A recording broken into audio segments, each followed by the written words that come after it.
It's time! Yes, indeed. Yes, indeed. It is that time. Once again, good morning, Detroit. Good morning to everybody listening all across the world.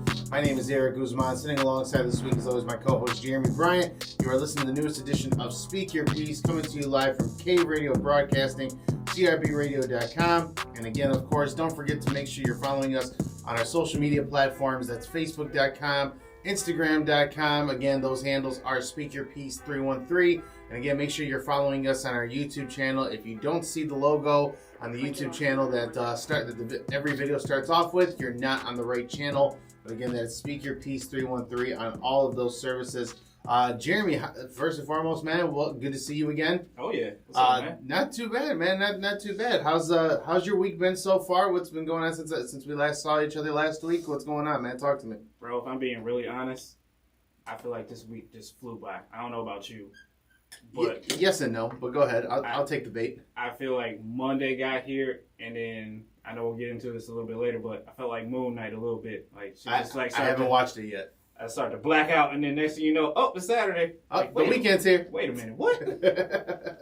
What just happened? So I take it you've already watched Moon Knight? Yep, the first episode. Okay, I haven't seen it yet, so I know that was on our list of things to talk about, but I didn't come prepared for that aspect. I tried to, but I know you did. I was watching other things. Oh, what else was you watching?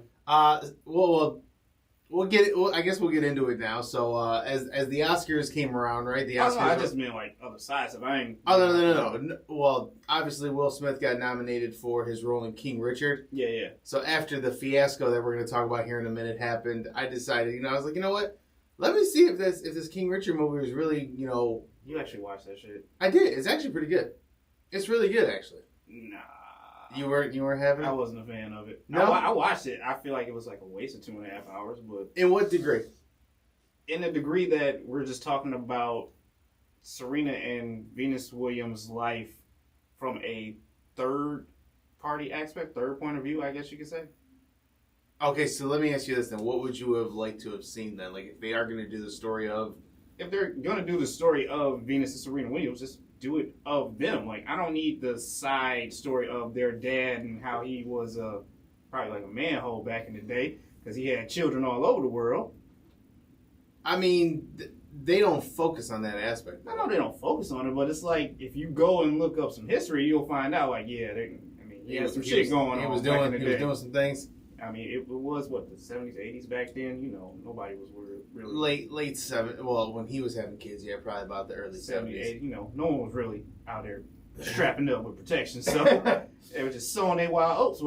What I like about it is the aspect of like the father look, like, hey, I want my kids to succeed and everything like that. The whole thing of like, I had this plan ever since they were born.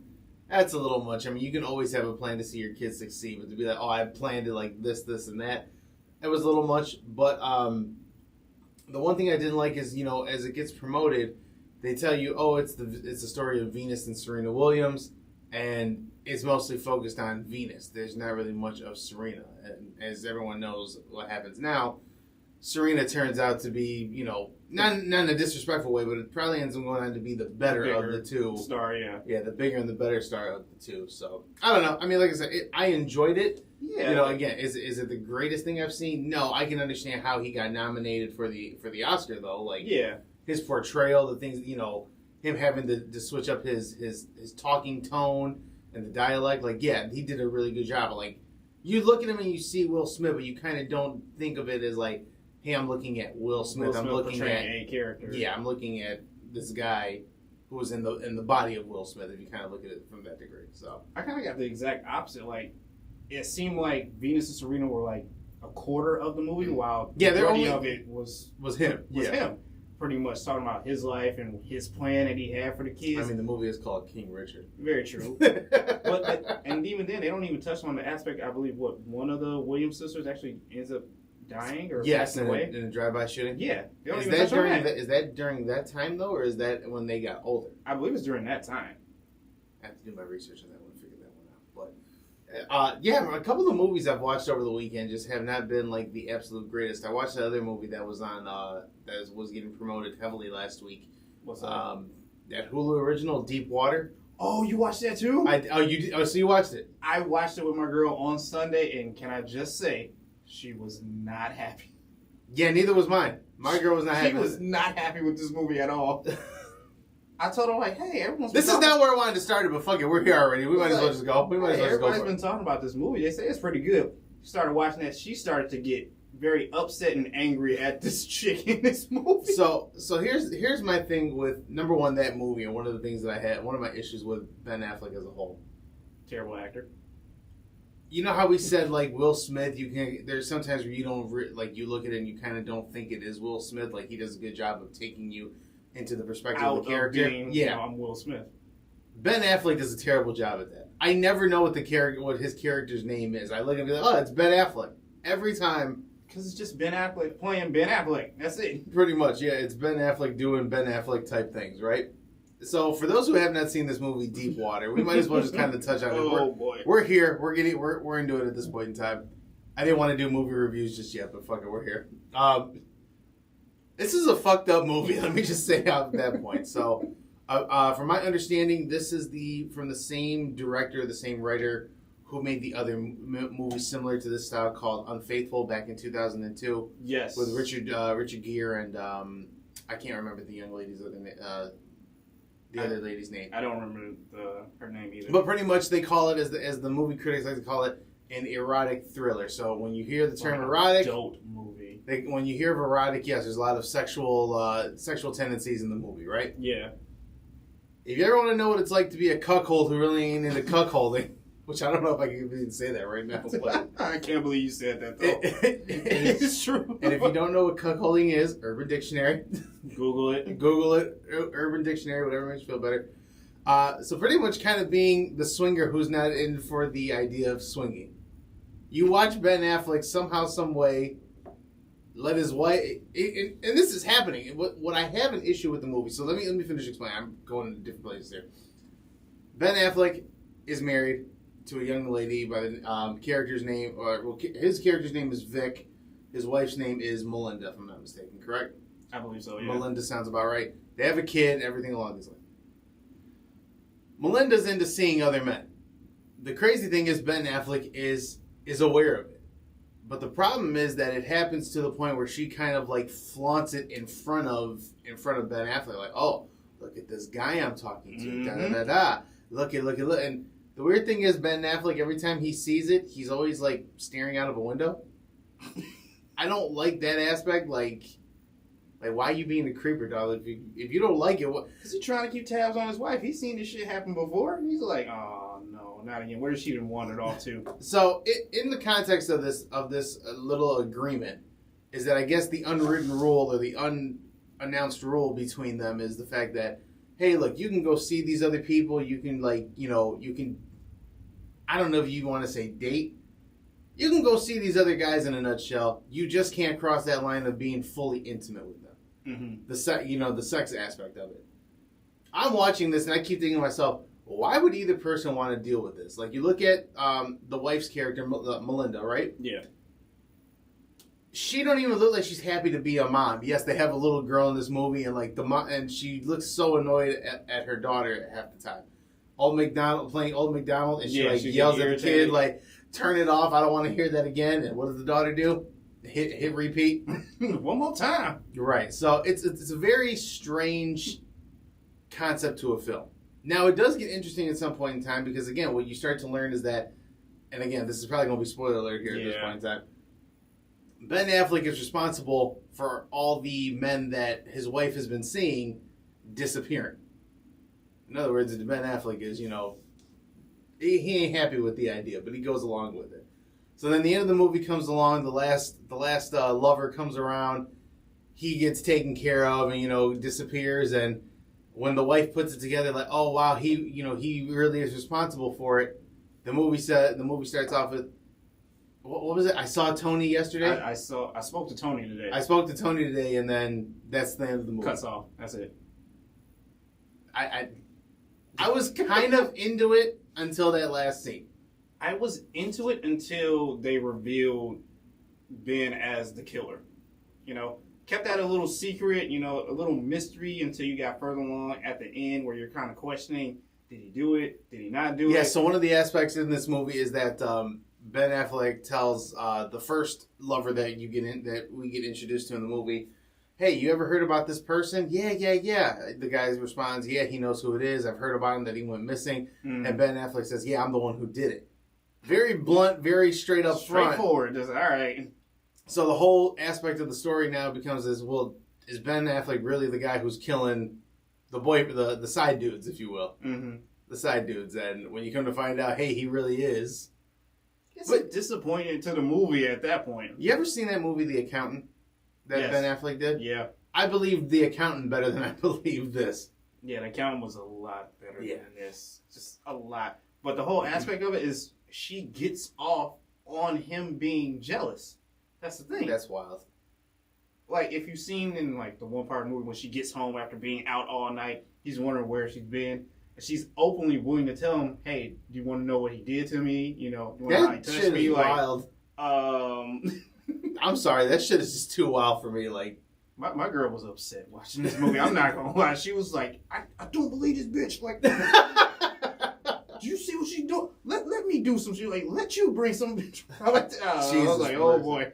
Yeah, I mean, this is a hell of a movie. I'll say it to that degree. You know, I don't think many people. Apparently, this was supposed to be released before the pandemic or around the pandemic time. Oh, really? So apparently it was supposed to be released in 2020, but then the pandemic hit, and then other things started unwhirling. So they just said, yeah, we're gonna put it straight to Hulu, and I wonder why.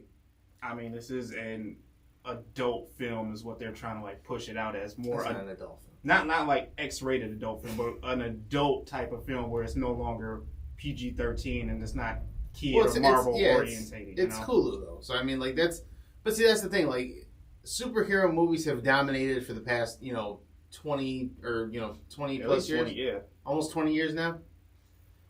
Ever since the Iron Man movie came out and the MCU got created, of course. So, we kind of lose track of, like, all these different stories all these other different types of films that have come out. So, it's different. I don't mind movies like that. I actually enjoy thrillers like that because I like the aspect of thinking, like, oh, is this really, like, again, the whole back and forth of, did he do it? Is he really the killer? Or is he really responsible? Or is he just saying that to kind of scare these guys off? And then as it all unfolds, I like stuff like that. Yeah. But if you're going to take it to that context of a level, like, perfect example, like, what really made this movie have the potential of being good is it's a very modern story. Like, you have people who are in these... open relationships. Yeah, open relationships like this, right? So for the people who are in that, you kind of see, like, what somebody may go through. Hey, look, I may not fully be into it, but I don't want to lose my partner either, So it kind of puts you in the aspect of that modern day style of, like, oh, like, maybe this is what these guys go through. The whole culture of man and wife only, I still believe in just man and wife. But again, there are people who, like, no, it can be man, wife, and other. Yeah, now I don't knock nobody's relationship. I don't knock nobody's kink. They into what they into, Fucking cuckold. That's what you into. Edit! I don't know if we can say this on the air, but edit. But... We got off track, though, for real. Yeah, we got off track, so but it's a good start. But real quickly, too, I wanted to bring up one more thing before we get into the meat and potatoes of everything. You ever been down the rabbit hole of Facebook and, like, how Facebook has, like, the watch section? Facebook, YouTube, TikTok, all of that. Okay, yeah, you're still a TikToker. I forgot about that. Yeah. You ever been down the rabbit hole and then, like, some random thing pops up that you start watching videos and everything, and then, like, especially on Facebook and YouTube, advertisements pop up? Mm-hmm. Okay. The same thing happened to me the other day, right? I was watching something on Facebook, and then it jumped to the next video, and it's No Jumper. It's one of the videos from No Jumper, right? Okay. Now, for those who don't know what No Jumper is, it's a very raunchy podcast where they pretty much talk about anything and everything: music, drugs, whatever the case may be, things along those lines.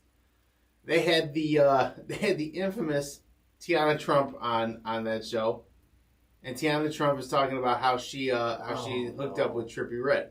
Okay, goes into the context of like, hey, this is what did it, this and that, yada yada. I don't care, right? Well, in the middle of the video, it goes to an advertisement. And I'm watching this advertisement. I'm thinking like, all it says is the advertisement is, I think it says the web page name to go to for the advertisement was called He Knows Us. And I'm watching this and I'm like, it's got all these videos of like these people like kind of just like sitting down, kind of doing regular everyday things. And I'm like, and as I see what He Knows Us is, it's a website for like Jesus Christ. Literally Jesus for like. In the middle of an ad or video? Yes. In the middle of a video about a adult film star giving it up to a rapper. Well, that doesn't kill your boner, hell. It wasn't even that for me. I just kind of thought like, who put this together? Who thought to themselves, in the middle of you watching a video, because again, the infamous saying, if you know, you know.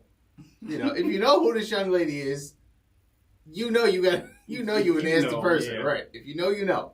So who in their right mind just thought about, while these whoever's running the Facebook page must have been a Christian at that point in time. Are you watching this, you nasty man? You need some Jesus in your life. I think that's what your phone was trying to tell you. Like, you need Jesus right now. Have you ever had any type of oxymoron incident that has happened like that before? Not really. Not to that degree? Not to that degree. If anything, like, it'll break up and it'll be like some stupid ad about some medicine that they rattle off like 1,000 symptoms and stuff, and I'm just like, can you skip over this? And like, watching that while you're watching a video about opioid abuse. Oh, you're watching a documentary about opioid abuse? Well, guess what? Now here's cervicals. Or the damn insurance. I am so sick of this damn insurance. Liberty video. Mutual. Liberty. What's the one with the emu or whatever? Yeah, it's Liberty Mutual. Yeah, Liberty. State Farm. Bro, he's all over YouTube. I don't know what type of deal Liberty Mutual has with YouTube. Every video I put on, even when it comes to like some of our stuff, we get an ad in the middle of it. Liberty. I'm like, bro, why? Why do I need Liberty Mutual in the middle of my? I mean, do they got cheaper rates than Progressive? Let me know. I'll jump over in a minute. I have no idea. But all right, let's get into the meat and potatoes of what everyone else has been talking about here as we rambled on for about 20 minutes already.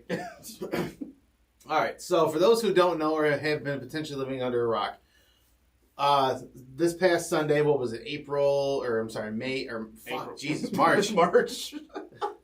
I'm all over the place. The last Sunday in March, by the time, see again, this is one thing I hate about recording on a Saturday when good shit like this happens. We're not here to talk about it until later on. So, the last Sunday in March was the Oscars. Chris Rock was hosting the Oscars. And, listen, it looked like it was going to be a great event. A lot of people got nominated for a lot of different things. There were a lot of winners that, a lot of people didn't expect, right? But let's just kind of jump into it, right? Chris Rock is up presenting or, doing a monologue, kind of doing his, master of ceremonies responsibilities in between, presenters and awards, right? Chris Rock then addresses Will and Jada Smith. Will Smith and Jada Pinkett Smith. And I don't know exactly what the full context of the monologue was. I know there was a joke aimed at Will Smith. And then shortly after that Will Smith joke was done, Chris Rock looked at Jada and said, Jada, love the haircut. Can't wait for G.I. Jane 2, right? Now, coming soon. G.I. Jane 2 coming soon, right? If you have not seen the video, I hope because Jeremy does our video editing, I hope we can kind of find a video, like a way to put the video in the context of it so we can kind of see, in case people, for some unlikely reason, have not seen it, right? Yep. But I'm pretty sure if you live here in America, you've seen it at least 30,000 times already. Replayed it several times a day. Oh, God. I think I did twice. And then everything was just like, the news is showing this, the news is showing that, right? I even caught different angles of it, too. I was like, oh. So after that's done, Will Smith approaches the stage while Chris Rock is up there and walks up to him, and I don't know if you want to call it bitch smack or if you want to call it a gentleman smack. It was like a pimp smack. I don't even think it was pimp smack because there wasn't enough air behind that. He literally just walked up and psh, like that. What was the thing? What did the five fingers say to the face? Slap!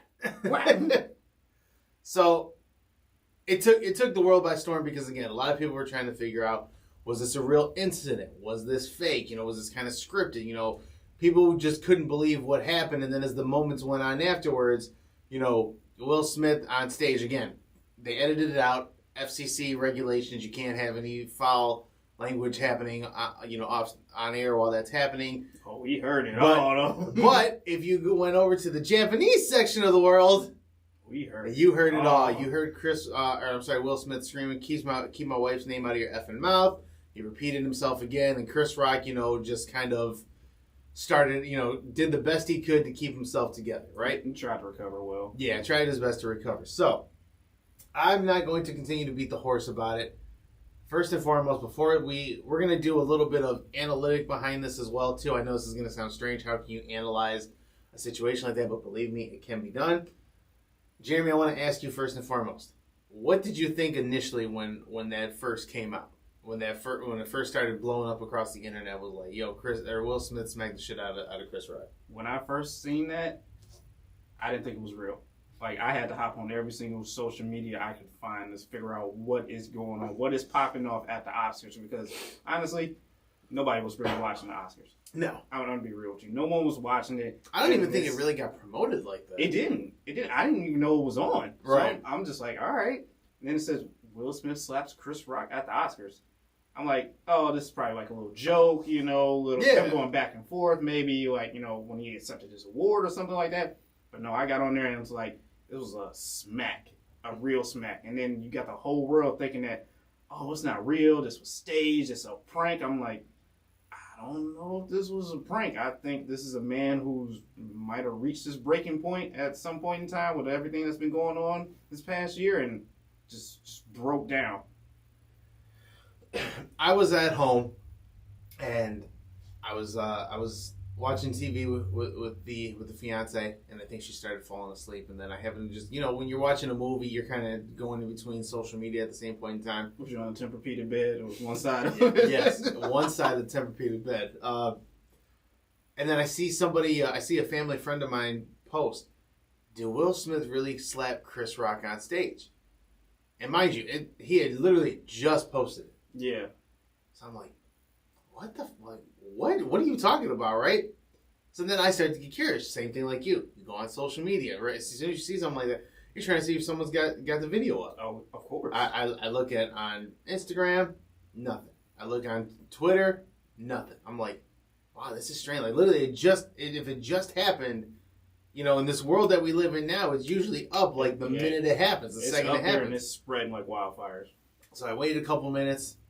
I don't think it really hit my social media feed till about 20 minutes after. Oh. And then I seen the video, and then I'm like, I see the memes popping up. I'm like, no. Like, I don't want to see the memes. I want to see the actual footage.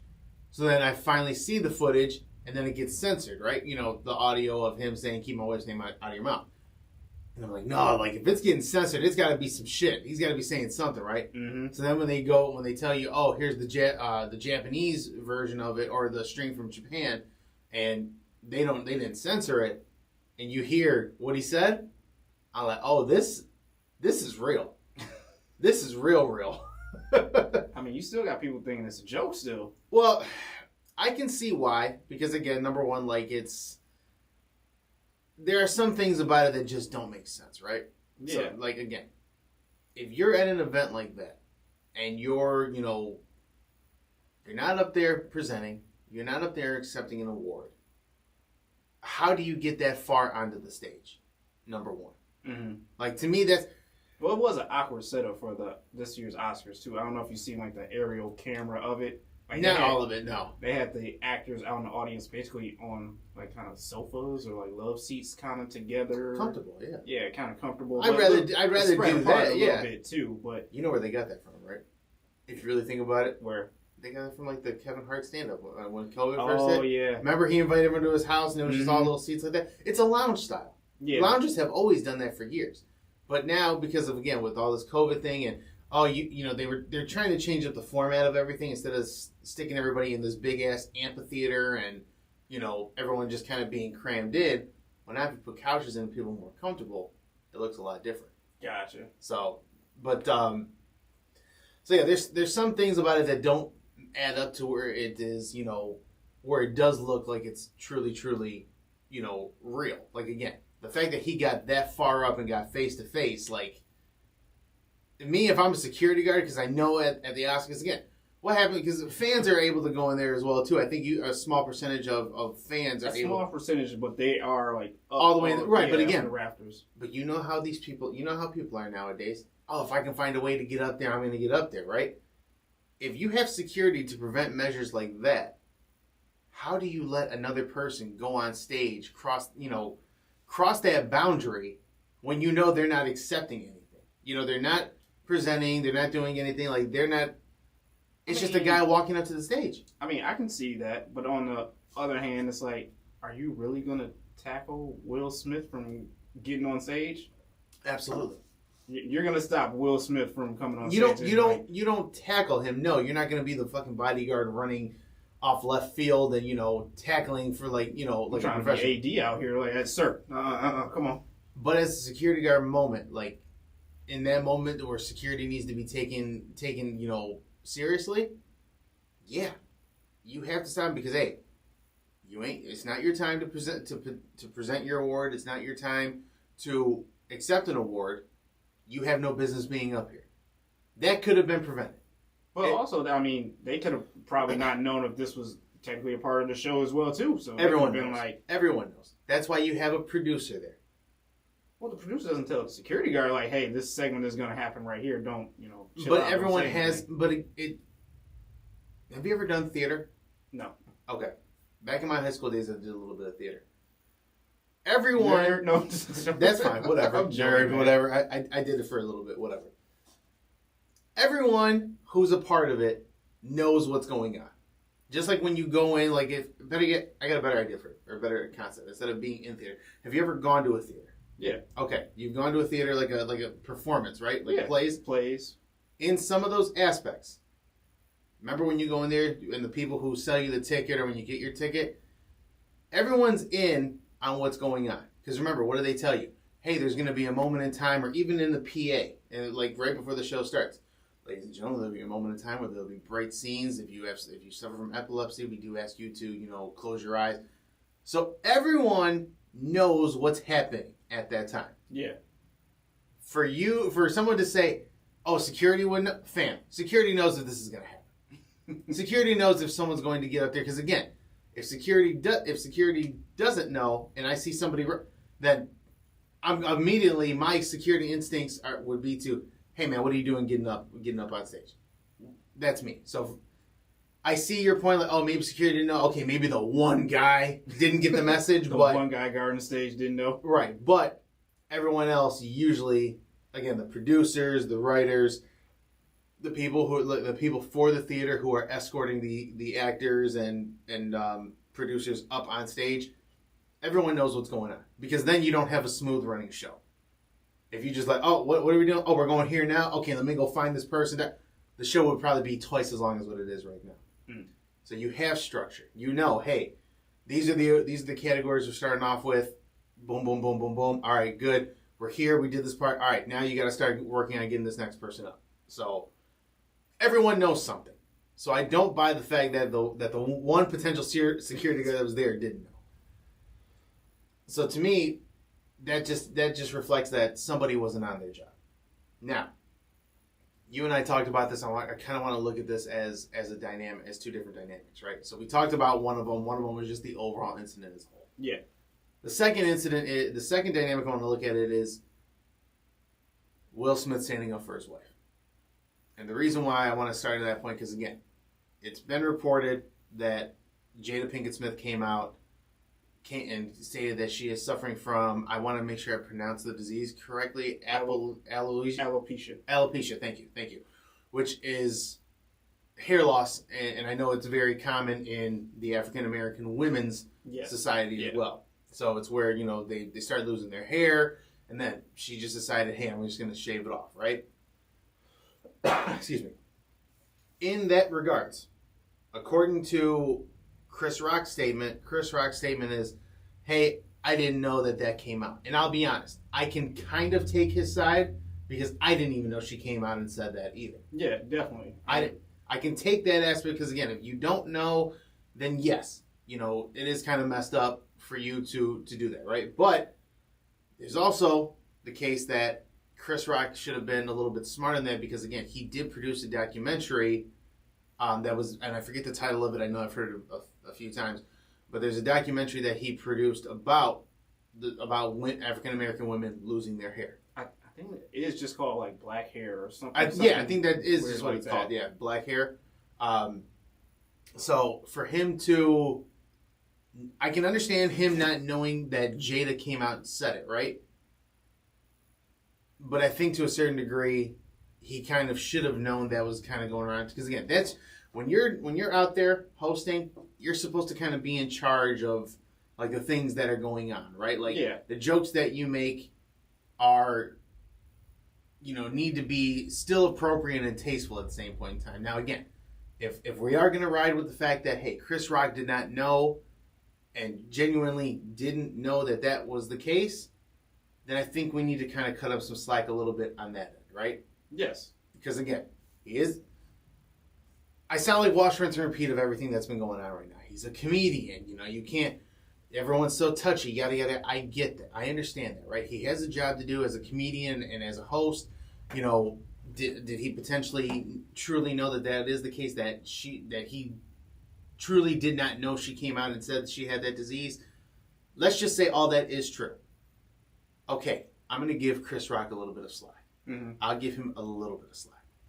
Because again, if you don't know, number one, you're not doing your job right. And then number two, whatever you got going on in your schedule right now, I get it. Shit can happen. This gets real nasty because again, the aspect that I see this is when Will Smith, when they show the video of the joke initially being said, you see Will Smith is there laughing. Yeah. He laughs at that moment. Now again, some people are saying that he's laughing from the previous joke that was said and it's continuing to roll over. Some people will say, oh no, he thought it was funny, right? In that moment, automatically, you see Jada roll her eyes. So it's like, oh God, this guy, this joke. All right. She's upset. You can tell. In regards to Will Smith defending his wife, Will Smith did the correct thing. You stand up for your wife again.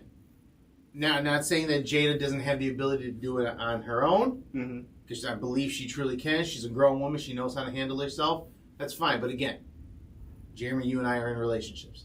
You know that when something like that happens, you as the man, you notice it, you got to be the first person to react.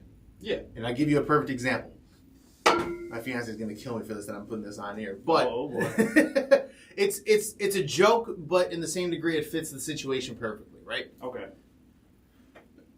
Excuse me. I don't know why I feel like I'm coughing right now.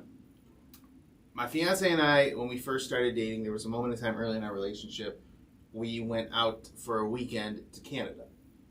And what ended up happening was we were walking the streets. Obviously, this was before COVID, way before COVID hit. Of course. We were walking the streets. She and I, we were talking, and she heard a guy say something. And I don't recall what it was. I think it was something like, "Oh, cool story" or whatever the case may be. Right? There's something wild. Just some off the wall shit, right? And I paid no mind to it. I paid no attention to it. Because I saw the guy walking, and it sounded like he was talking to his friend that he was walking down the street with. So I'm thinking, okay, there's 4 people on the street. We're having a conversation. They're having a conversation. And, it could have been anything, right? Yeah. My fiance to this day believes that the guy said something to us. And she holds it to me. And again, I know it's joke, but again, it's joke and it's not joke at the same point in time. Because she felt in that moment, I should have stopped and said something. And I told her, I said, I honestly didn't catch what he said. I thought he was talking to one of his other people. So again, it's now our joke, like, oh yeah, you don't stand up for me, yada, which she knows that's not the case. Like, I will stand up for her. Yeah, yeah. But it's just one of those incidents where it's like, again, as a man, as a partner, that is part of the responsibility of a man is to protect your partner at all costs, right? Absolutely. So, in the aspect of Will Smith in this situation, Will Smith is doing his job as a man, as a partner, as a husband, protecting his wife. I got no issue with him protecting his wife. Now we look at it from the degree of, the human being aspect, right? You know where you're at. You know you're in a public setting. Mm-hmm. You know you're on television. This is recorded live. You have no business going into another man's space. And everyone wants to talk about the slap, right? Okay, fine. Talk about the slap, okay? The slap was wrong. You know, him putting hands on the person was wrong. But what no one wants to talk about either, nobody wants to talk about the humility aspect of it. You went on stage and publicly embarrassed this man. Yeah. You put your hands on another grown-ass man and walked off and thought it was okay to do that. That's where the line in the sand is drawn for me. I can't respect another man publicly embarrassing somebody like that. Because again, it'd be different if, you know, this was an altercation that broke out behind the scenes or when cameras went off, right? You know, hey, let me talk to you for a second, right? Mm-hmm. And then that happens. If it happens behind the scenes, that can just be reported as allegations and you know, speculation, right? Oh, there's speculation that there was an incident that broke out, you know, after the no one can confirm it, no one can deny it. All right, cool. If it did happen, you both, potentially all three of you, take that shit to the grave with you. No one has to know. But you went on stage while you're recording live on television to millions and even billions of people across the world and embarrass this man. That is what I have the problem with. I have a huge problem with publicly embarrassing somebody like that. You know, and everyone wants to talk about, you know, everyone wants to talk about, you know, you can't talk about people, you can't do this, you know, you can't tease people for what they're going through. Let me counter that for a second from somebody who's practically been fucking bullied their whole life for being a bigger dude. You can't talk about hair because it's a cultural thing. But if you see a fat kid walking down the street, it's okay to tease the fat kid. Knowing that kid's going to have emotional and depressional issues for the rest of his life. No one should be made fun of. But I get it. We have mean people in this world, shit like that, you know. And again, I don't think Chris Rock's intention was to bully or to attack Jada. Yeah. I don't believe that was the intention. But again, it still doesn't make it okay that it was done. So I've done my ranting for a little bit. Jeremy, your takeaway on some of these things that we've talked about as well also. To the degree, as you said, of defending your partner or your wife as what Will Smith has done, I completely agree with you. I feel like it could have been done differently.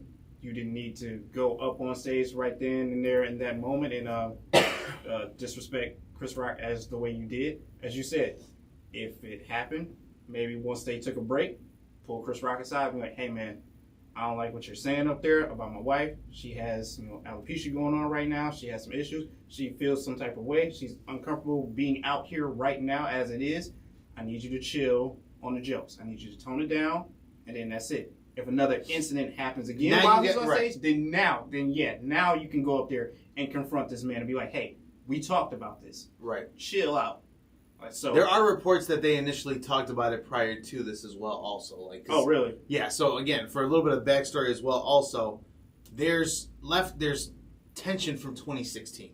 Oh, yeah, when he did the other joke of Jada not showing up at the Oscars. Something about you weren't invited. Yeah, you weren't invited. May be. Yeah, so for those who don't know, Chris Rock had a joke back in 2016 when he was hosting the Oscars at that point in time, and a joke was said towards Jada and Pinkett, because again, that's the year when they were trying to white out the Oscars, when all the white nominees got all the awards, and there was a lot of black, a lot of African American people who should have won awards. So a lot of people were boycotting the Oscars because it was all pretty much white Americans and white filmmakers who were winning these awards. And, when that came on, Jada made a snub at Chris Rock for hosting. How can you host it when we're trying to boycott it? And Chris Rock pretty much made the statement, well, why are you complaining when you weren't even invited? So there's that little bit that potentially plays into that as well also. And it's just building up from then on there at that point in time. Now, I have one more aspect I want to look at that as well also. We've talked about this before. We've cracked jokes because, again, if you recall, just I believe in 2020, 2021, about 2 years, year and a half ago now. About a year and a half. The stories of the R&B singer August Alsina coming out and having a relationship with Jada Pinkett Smith at the time. We all talked about the Red Table Talk with Will Smith, and how he looked like he was crying his ass off. We all kind of We all kind of made jokes at it, right? And again, I know I'm guilty of it. I can't say I'm perfect. I laughed. I went along with some of the jokes. No, we all did. But now you look at it, right? Jada needs to do a better job of protecting Will to the same degree. Because again, the protector aspect, yes, predominantly falls on the hands of the man, right? That's your job as a man. You're supposed to protect and provide. That's what they tell us, right? Yeah. That don't mean the women don't have to do the same thing. For Jada, to, in that moment of time, I think Jada should have at least tried and grab Will. Hey, not here, not now. Like, wait a minute, right? The fact that it went on, she did not stop him. And if you think about everything that has happened since that August Alsina thing, right? Will Smith, for the public, for most of his career, whether some scandals have come out or not, Will's kept his stuff pretty well intact. Whether his scandals of, cheating or other relationships, whatever the case may be, you hear about it and then that's it. It's like, oh, there's a possibility that Will was doing something, right? Oh, there's something may have happened. But there's never anything after that. It has not been until this August Alsina situation came out where they have decided that they have put everything out in the open like that. And I don't think Will likes that aspect, if I'm being completely honest with you. No, he doesn't. I think he's got an issue with it. I think Jada needs to, again, the Smiths probably don't listen to this at all, for God's sakes. And if they do, I'll be lucky as hell. Not trying to defame nobody, no slandering, nothing along those lines. Just, again, open opinion here. I believe Jada needs to do a better job at trying to protect Will Smith as well. Because I think a lot of this stems from, like you said, you called it a buildup. I think it's a buildup of everything that's happened. Like he had to take the August Alsina thing, right? Because again, people didn't know about the open relationship until this August Alsina thing, right? Oh yeah, we have an open relationship. Okay, well that kind of makes sense now. Now you can't get mad if you really have so deep water shit. Like we were talking about. That's Will Smith could potentially be Ben Affleck. Hey, I don't like it, but I'm dealing with it. Mm-hmm. So it's just I think she needs to do a better job at protecting him because again, like that moment could have been stopped. If security didn't stop him like I think they should have, Jada should have stopped it. Jada should have said, hey, not here, not now. And everyone, again, let's call it for what it is. Some of the memes that came out afterwards were kind of funny. But then when you see the pain that this man is going through, again, now in the days afterwards and about the week afterwards, reports are coming out that the Academy may try and take his Oscar away from him, right? I believe he actually gave it back. Did he give it back? I know he resigned from the Academy. Yeah. I know he resigned from that and he won't be part of the Academy, so I don't know if he officially gave it back or not. In his acceptance speech, he did apologize to the viewers and the fans and to the Academy. Not to Chris Rock. But not to Chris Rock, and that came about a day later. I know Chris Rock has had his things to say about it since then as well, also, which I don't know what they are. I don't want to report on it. But it's been a bit of a shit show weekend, man. After all that. So, Jeremy, you got anything else you want to add to this by any chance? Yeah, your aspect of Jada needing to protect Will, I think that does play a part in this as well too. Because as you said, you had security there. If they didn't stop him, Jada should have put that arm out there like how your parents did when they stopped slamming on the brakes too hard. Like, yo, chill, I got you. Don't worry about this. But as a whole, I understand the whole protect your partner thing. But on the flip side,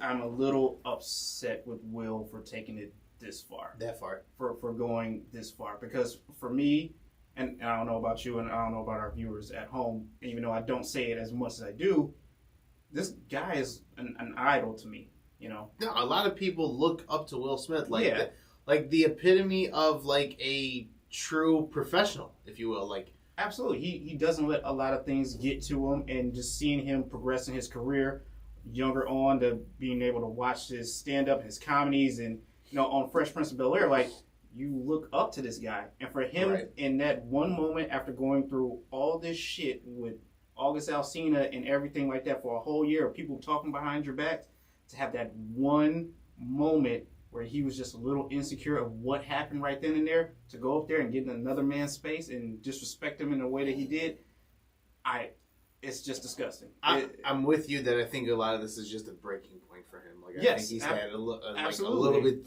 not a little bit. He's had enough of it, and Chris Rock, unfortunately, just had to be the guy to take the brunt of it. Yeah, because if we're being honest here, if you really wanted to slap somebody, you should have slapped the shit out of August Alsina. And we can't, all this shit came out. We can't confirm or deny that potentially didn't happen already. You know, so again, like we talked about, Will likes to keep a lot of his shit down pat. There could have been, and that's what I respect about Will too. All of his, they could have had August and Will could have had their little rumble in the backyard for all we know. Yeah, you know, but again, too.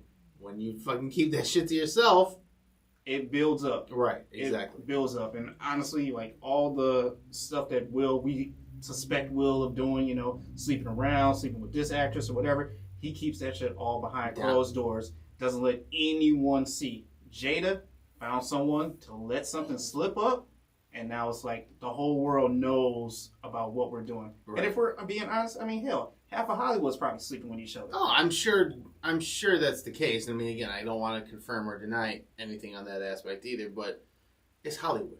You have intimacy scenes, you have sex scenes, like, you know, when everyone says, oh, the chemistry is everything, you can only kind of assume what, you know, what the fuck the chemistry really is at that point in time, so. But yeah, for Will to do this, especially at the Oscars, right, where not a lot of black African-American actors get to go and actually get to be awarded an award here, it's so disrespectful, so wrong. Because now it's back to the whole, 5 years ago thing, you know? We might not be invited back again just because of what you just did. Right. And also to sit here and still stay at an awards after doing this and accept an award too, no. You needed to be removed from that arena wherever they were at. Because if you think about it, you do that shit at a restaurant, guess what? You're getting kicked out. Kicked out, yeah, absolutely. You do that shit anywhere else besides out of a fighting aspect or boxing aspect, you're getting kicked out. Right. I know Samuel L. Jackson won an Oscar as well, also for, I believe it was Best Supporting Actor, if I'm not mistaken. I'm not too sure. Trust me, there was a lot going on. But real quickly before we officially move on from this, I want to just ask you here as well. So obviously, yes, Will Smith went on to go win the Academy Award. Again, as we talked about, he may have possibly returned it as well too, right? But how does this slap affect Will's legacy from here on out? Like, do you think Will Smith now has to take a back seat to things like that, or, you know, what do you think happens from this point out for Will Smith? I think so, because your reputation reflects your career, and if this is how you're going to be when you're upset about a moment and no one knows how upset you are, they don't know when you could blow up and when you could have another Oscar moment. So I think at this point in time, Will needs to kind of chill out for a little bit, continue producing and, you know, help writing the Bel Air series that's on Peacock right now. But if you're trying to like jump back and do some stand up, or you got like another comedy you're trying to throw out on Netflix, or a movie you're trying to do, you got to chill out for a minute. Let this die down a little bit and let Hollywood kind of forget about this. I get it, man. I get it. What about you? You think this will reflect his career or hurt his career in any type of way? I think so. I think now he may have to take a little bit of a back seat in regards to, you know, the things he's able to do right away. Like, because right now, kind of like how we say in our sports world, he's on the hot seat right now. Like, a lot of people don't know what's going to happen. What is he going to do? So that's going to really, that's really going to mess up a lot of things for, not mess up, but, it's going to really hinder some of the things that he can get himself into. Yeah. So let's shout thoughts and prayers out to everybody. Hopefully things work out for the best, and, we'll see what happens from here on. So. And now joke. You said what? I said, and now that the jokes are aside, Will went up there with open hands and slapped Chris Rock as a metaphor for him and Jada's relationship. Open. Oh my God.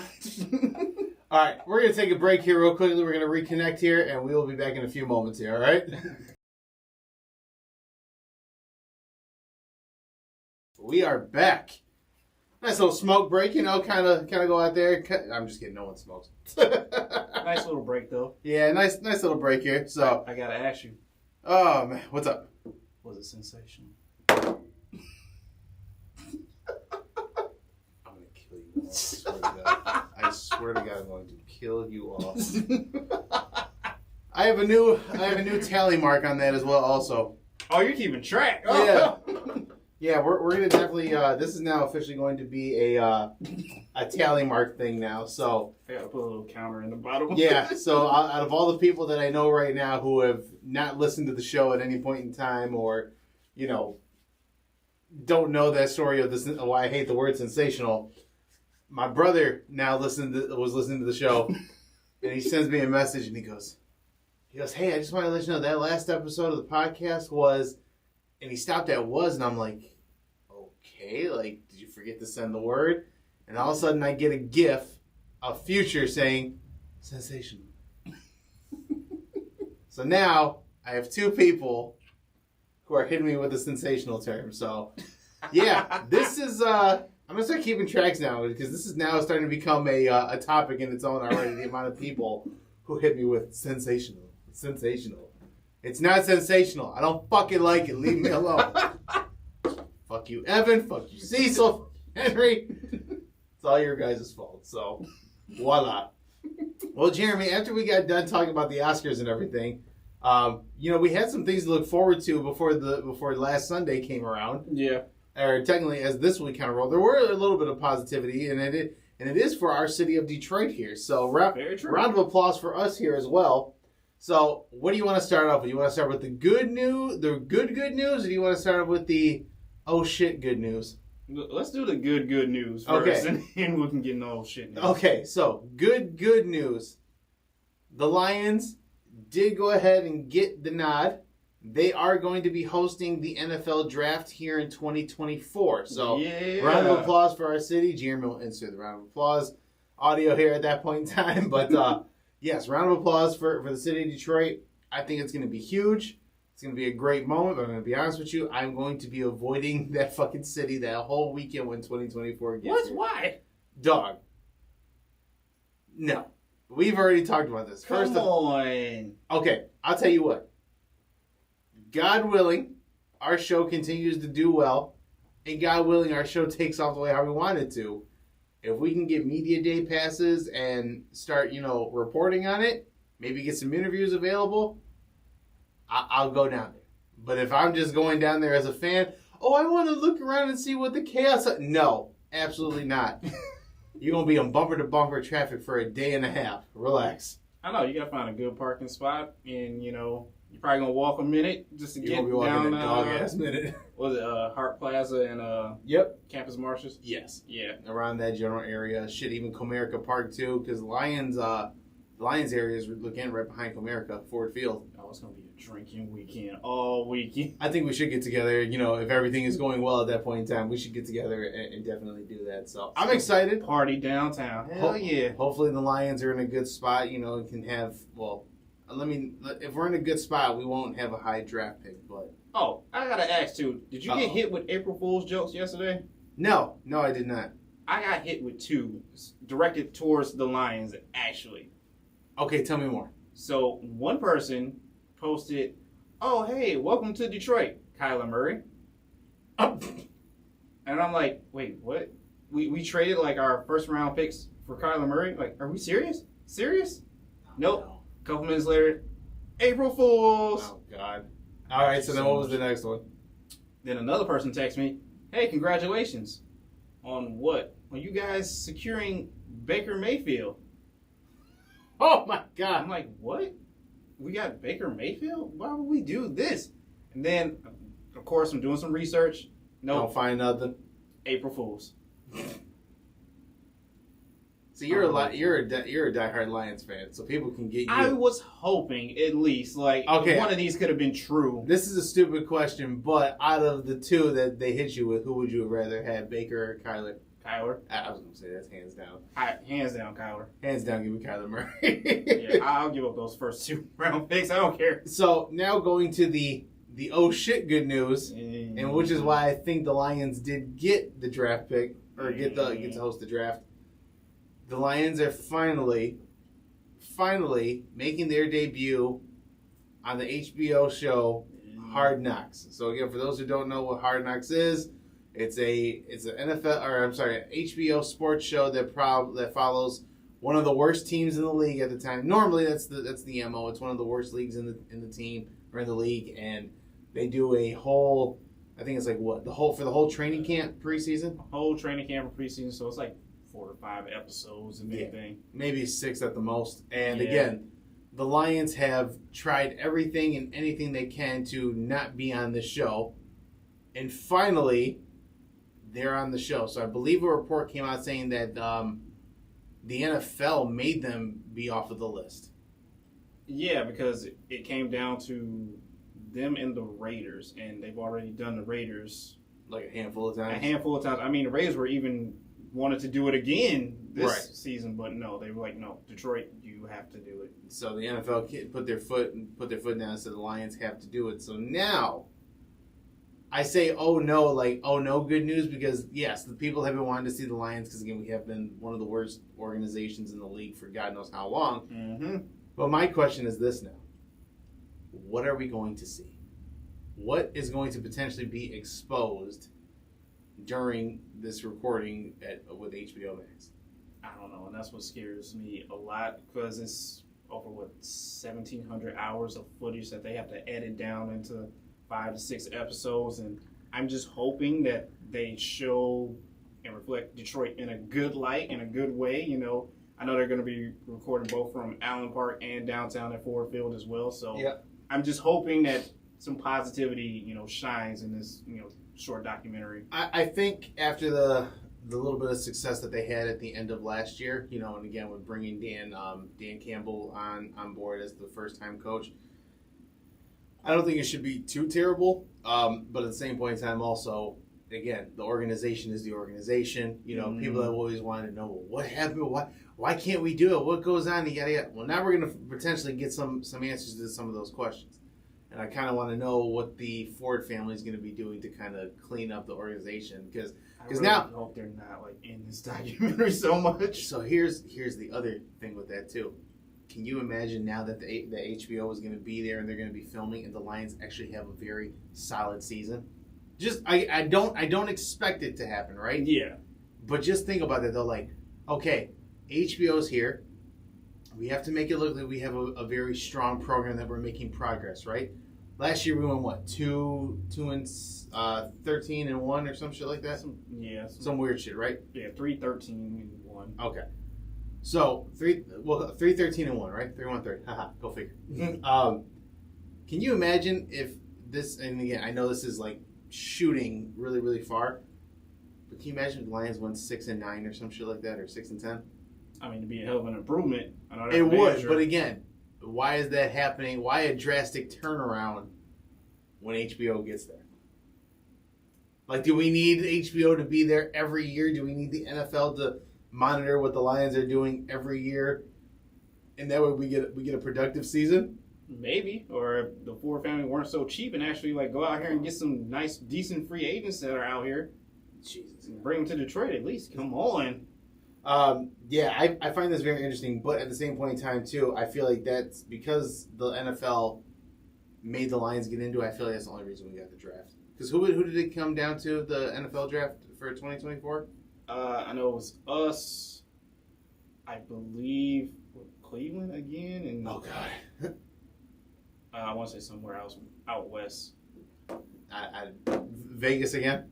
It might have been Vegas again. I don't know, man, but it looks like it's going to be pretty exciting. So we have the Lions going on this year for the 2022-23 season, and then right after that, the off season of 24 will be the NFL draft. So it's interesting, man. It's a nice time to at least Detroit can host a draft instead of an NBA All-Star game.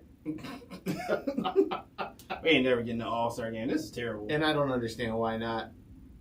Come on, if you can go to Cleveland, you can hit some of these other. Look, they've even done it in Indianapolis, I think, at one point in time we saw. In Indiana one time. Didn't they go to Toronto too? They did Toronto once. Toronto's only had it one time. I know New York said it a couple times. California. I'm sorry. I've said it before and I've said it again. If you can have boring ass Cleveland host the All-Star game on numerous occasions, Detroit ain't that bad. I promise you. I'll take Detroit over Cleveland. Yeah. But maybe because it's my Detroit bias. We got stuff to do here. It's not boring. Like, but it's wintertime though. It's wintertime in Cleveland. I know, but what I'm saying though is like, you know why they probably won't come? What now? Our fucking roads. Fix them potholes. I'm telling you, bro. Cause think about it. You're gonna have players out here running cars. They're gonna hit one of them dog ass potholes, and guess what? That insurance claim. You got to pay that insurance, LeBron. You got enough money for it, LeBron. I'm sure they do. Well, speaking of LeBron, the Lakers. And Evan is not here to defend them. Struggling. The struggle buggy continues, and we're down to the last 4 games for the Lakers now. Isn't the last 10 or 10, whatever the case may be. I know they said something about if LeBron misses any more games, he won't be eligible for the scoring title. And there was 5 more games left, and I think he was eligible for it. At this point, just sit out. Sit out the rest of the season. No one's counting on you to come back really. The Lakers have officially dropped the ball a little bit more, and they are out of the play-in tournament aspect now. They're sitting at the 11th seed right now. I know we've talked about it. It's beating a dead horse. Your thoughts on it? I mean, it just wasn't the season for you guys. It was not. AD is out for the rest of the remainder of the season, I believe. So, yeah. LeBron is trying to fight his way back for some odd reason. I don't know why. Just rest your body up. LeBron's a competitor. And I even heard rumors that Chicago is looking for a big man right now. So they're during the offseason, they're going to try to take a shot at AD or DeAndre Ayton. Well, I know the reports initially came out saying that AD would waive his no trade clause if it was for Chicago, but It's got to be the right deal though. So again, right now what you have in Chicago is a really, really good team. Mm-hmm. But I know if you trade for AD, you have to give up one of those guys. You have to give up either Lonzo. And here's the thing. They want not DeMar DeRozan. They want Zach LaVine to stay. Yeah. They're trying to build that team around Zach LaVine. But this whole season... It hasn't been DeMar's season? It's been DeMar's season. I feel like this has been DeMar's team this year. Didn't he just drop a 50 bucket not too long ago? Last day of the month. Yeah, see? Last day of the month, dropped the 50 piece. So that's what I'm saying. You're trying to build around LaVine, but do you take DeRozan instead? Because again... LaVine's going to be a star somewhere down the road. Yeah. He's won dunk contests. He's an athletic guard.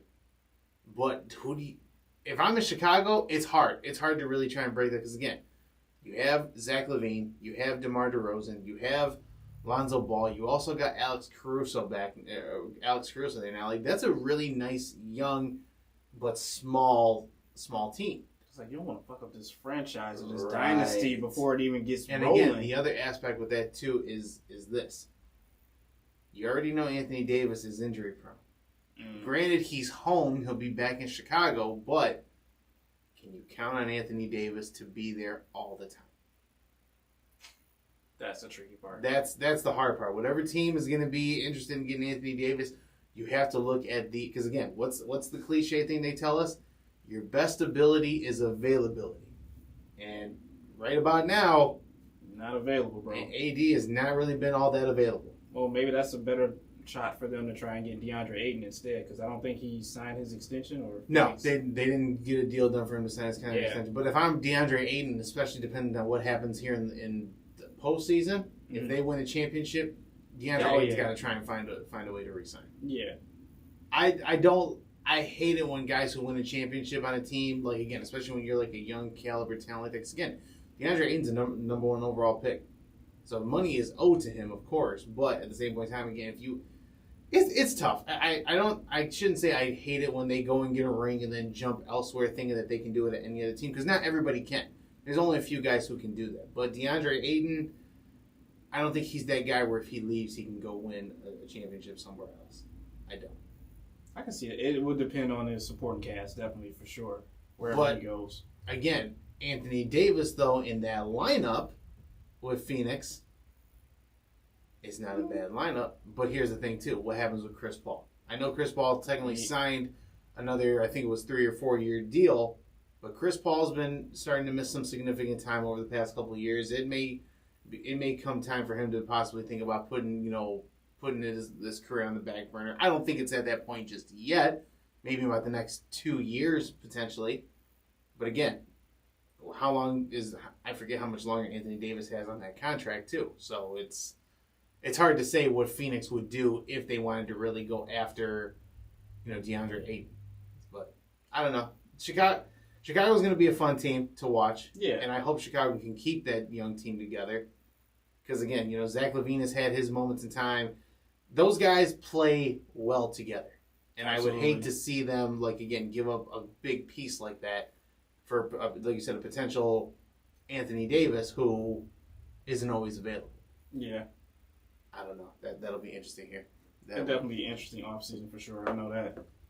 Shit, man. Jeremy, what else is there left to talk about? Like I said, it's been a quiet week. Yeah, it really has been a quiet week. I don't know if you want to touch on Moon Knight yet. I haven't seen it, so I have no input on it. I watched the trailer, and it's not bad. The first episode isn't bad. You're just kind of getting your bearings of who the character is and everything like that. I really wish Disney Plus would have dropped 2 episodes because, of course, they leave you on a cliffhanger. Well, this one's only 6 episodes long. It's another miniseries.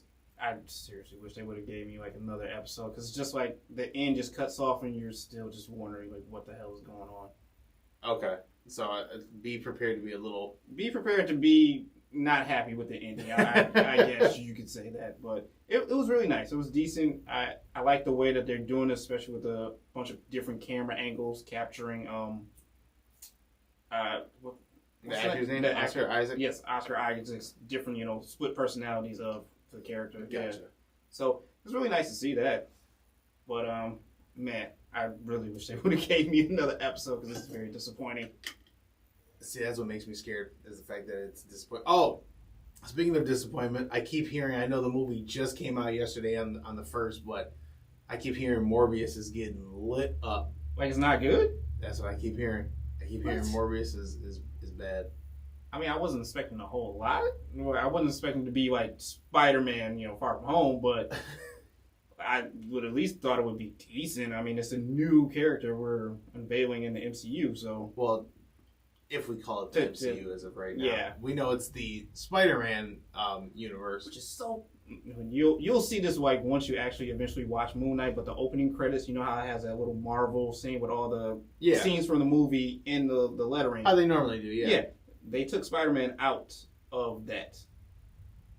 Because it's a Sony deal and Sony's not getting paid off of it, so they threw the Eternals in that spot where Spider-Man was supposed to be. Because the original Spider-Man piece that was in there was the one with him with the shield, right? Like when he first got introduced, if I'm not mistaken.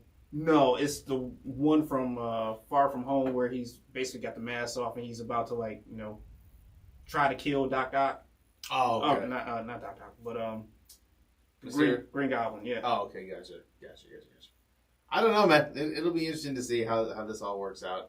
I know Morbius obviously ties into the Spider-Man events as well, also because we have Michael Keaton's Vulture in there as well, also. So it'll be interesting to see what happens. I don't know how that's going to play out. I still want to see it regardless. I do too, but if I'm hearing it's bad, I don't want to pay top of the line dollar for it. It's going to be one of those things like how I initially was with the Batman, go find a matinee time where you only pay maybe $6-7. Do an early show. Yeah. I can't. I'm not paying top dollar for it. Or if you hit an MJR on a Tuesday, you can only pay $5. My thing with that too, and I think this is kind of what hurts the potential of Morbius, the fact it got pushed back so many times. I get it, the pandemic happened, COVID happened, everything along those lines. I get it, right?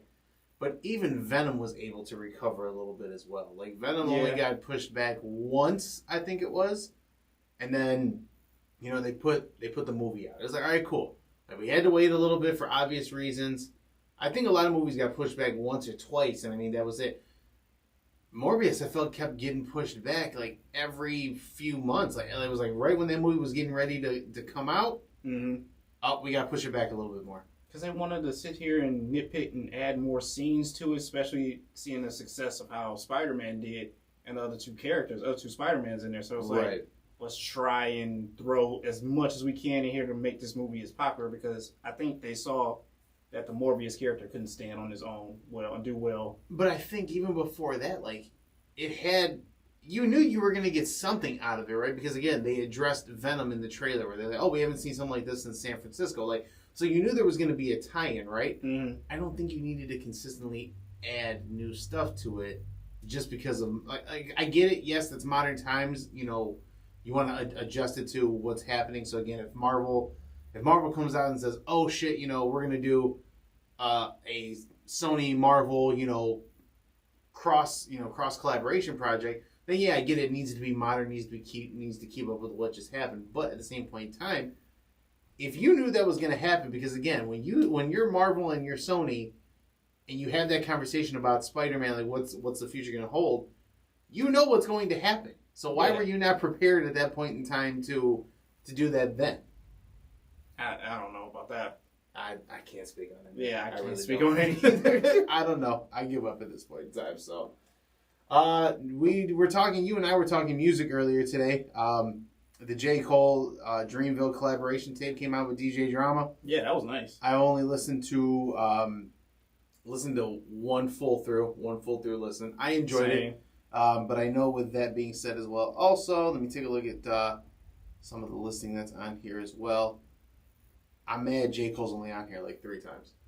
I love Cole. He does have like a song just all by himself, which I think is a He's freestyle. He's got 2 of them. He's got Freedom of Speech, and then the one that came out after Drake's album dropped, Heaven's EP, over the Drake song. Yeah. Yeah, that's on there as well. Also, I mean, I respect him at the same time. I know he wants to be I get on it's for his album, camp. but Yeah, it's for the team. You want to put your team on and get them a little bit more exposure than what they already have now to get people to be fans of them. So, did you see after this mixtape dropped, Royce the 5'9" came out and said that J. Cole's pretty much like has a lead in that 3-headed monster conversation that everyone talks about who's the best one? I didn't hear that. So I think I found it from Complex. Let me see if I can pull it up here real quickly. But pretty much in a nutshell, Royce went out on Twitter and pretty much said, hey, you know, J. Cole's kind of leading that conversation just because him as an executive kind of sets him apart from everybody else. Oh, wow. Yeah, let me see if I can find it here real quickly, just because I think it's an interesting read.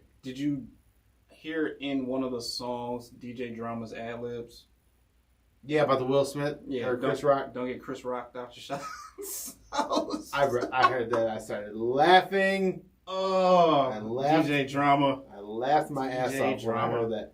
Okay, so here, let me see if I just found the article here. Let me see if I can find the actual thing.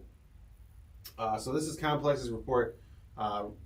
Detroit rapper Royce the 5'9" went on to suggest that Cole has separated himself in the ongoing argument over who is the best rapper between J. Cole, Kendrick Lamar, and Drake. And he says, I'm going to read the tweet here as well. Ready to talk about Earth Gang now? Matter of fact, the whole Dreamville, they ready for the apocalypse out this bitch. Cole as an executive separates himself from that 3-headed monster convo y'all been having for the last 10 years. Put some respect on my brother's name. And as it goes on to say, in recent years, Cole hasn't shied away from discussing the competitive relationship with Kendrick and Drake. During an episode of Kevin Durant's The Execs podcast, last May, Cole described how his perspective has changed in regards to how he perceives his contemporaries. He says, quote, I would assume it's just like basketball in a sense, he explained. It's like, man, these are the guys that push you and you got to push them. You know what I mean? I've never been a reach out person, especially because when there's competition involved, it's almost like working out together. I guess in the NBA, in the past, that was unheard of. Like, why would I go work out with this person? I'm trying to destroy his ass. So, Jeremy, I kind of want to ask you. You and I were kind of talking about that here a little bit today, this morning before we started recording. When you kind of think of it to that degree, J. Cole is an executive, and then again, you know, you kind of look at Kendrick, you look at Drake, you know, it's been a conversation that our generation has had, our generation of hip-hop fans has had. Who do you truly think really is the best out of those 3? I like what he said there, because I do see, I guess you could say, J. Cole's hands, or the way he's kind of moving all these parts around with his camp, trying to promote his camp a little bit more, whereas Drake and Kendrick, they're just hopping on other people's stuff, trying to help. Whereas J. Cole, you actually see him pushing them more. I'm gonna evolve on that a little bit and kind of give a little bit more context to that because I think you're onto something there really, really good.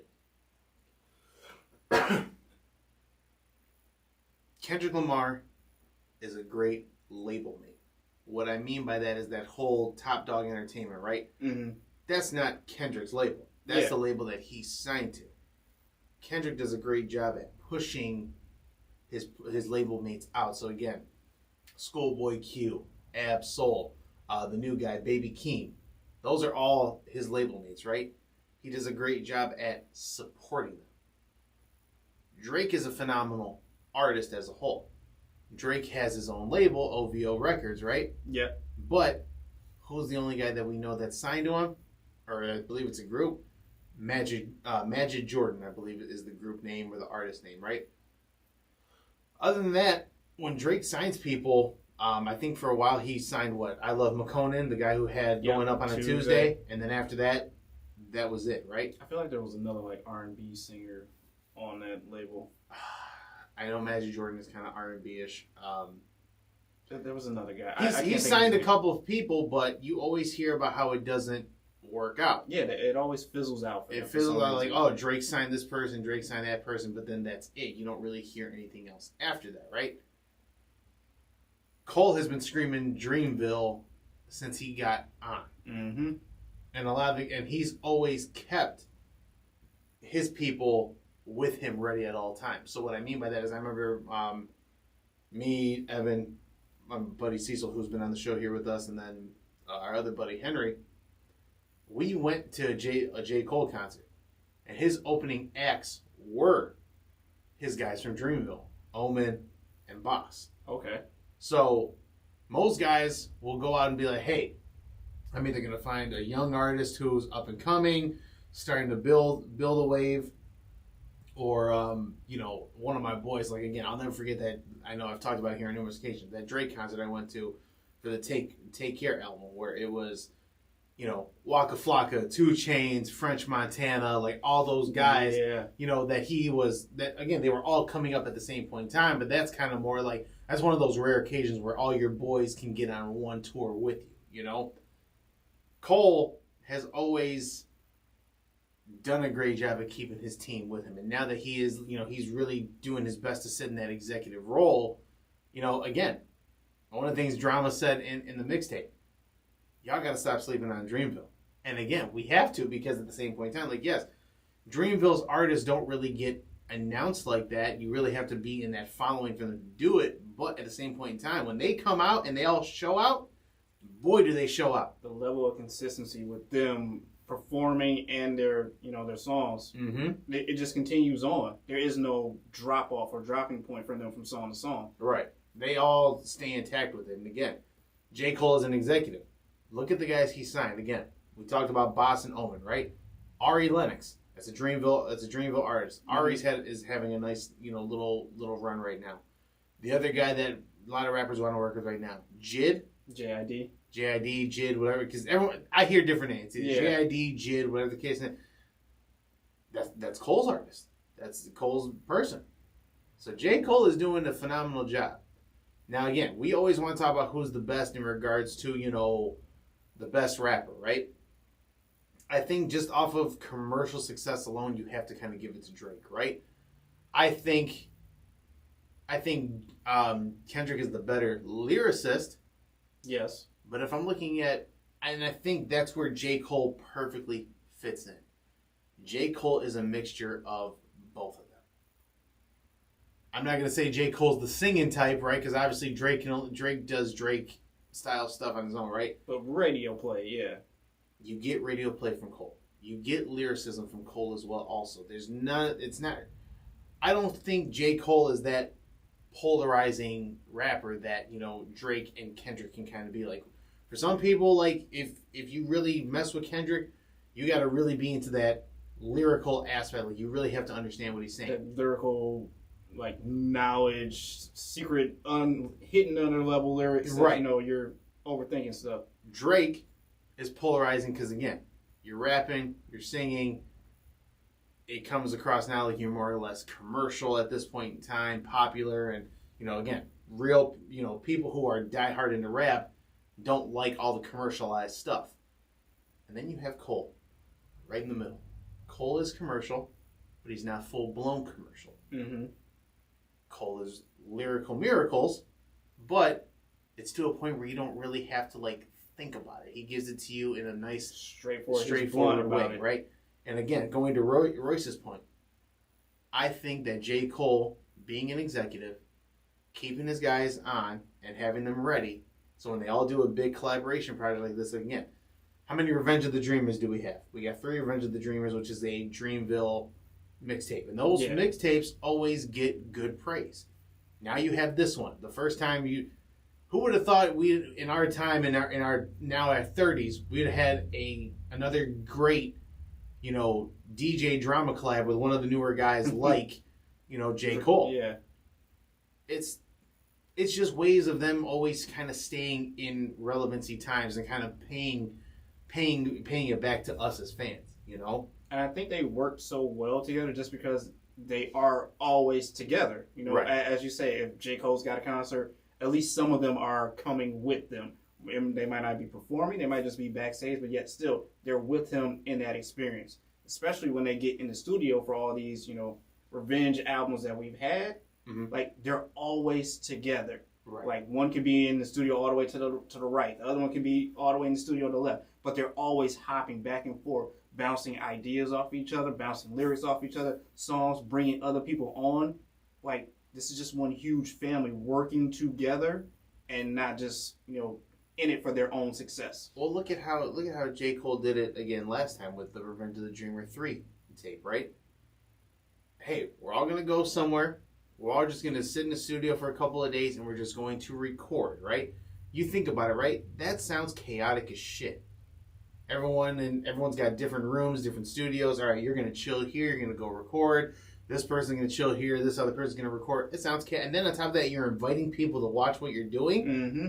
But think about what that did. The people that got invited to go, they heard what they were hearing. Oh shit, can I get on? Not many people can inspire people to go out and visit, on a visit in what would normally be deemed as a chaotic environment. Because again, if you're in a house or a hotel, whatever the hell they were in at that point in time, and you have 2 rooms dedicated just to recording, there's not that much space to record. Yeah. And then if you're a person of sound, you know that when all those sounds start mashing, it can kind of fuck you up a little bit because you don't know where you're going. But when you sit in that room, oh shit, now I can get something here. Yeah. I can get something going. And then to inspire people who are coming just to visit and, hang out. Oh yeah, there was a method behind the madness. So I think we have to start putting more respect on J. Cole's name. I know he gets respect, but I think he needs a little bit more respect in what he does. I believe so. I definitely believe so. You gotta give this man his praise. Absolutely.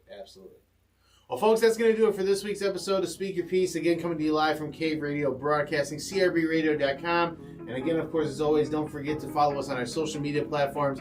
Again, Facebook.com/SpeakYourPiece313. Instagram at the handle SpeakYourPiece313. And again, make sure you're following us on YouTube as well to make sure that you're keeping up with the newest video version of the phone as well. Jeremy, video version of the film of the show. Jeremy, again, thank you for everything that you do. Appreciate you being here. Man. Most importantly of all, everybody, peace!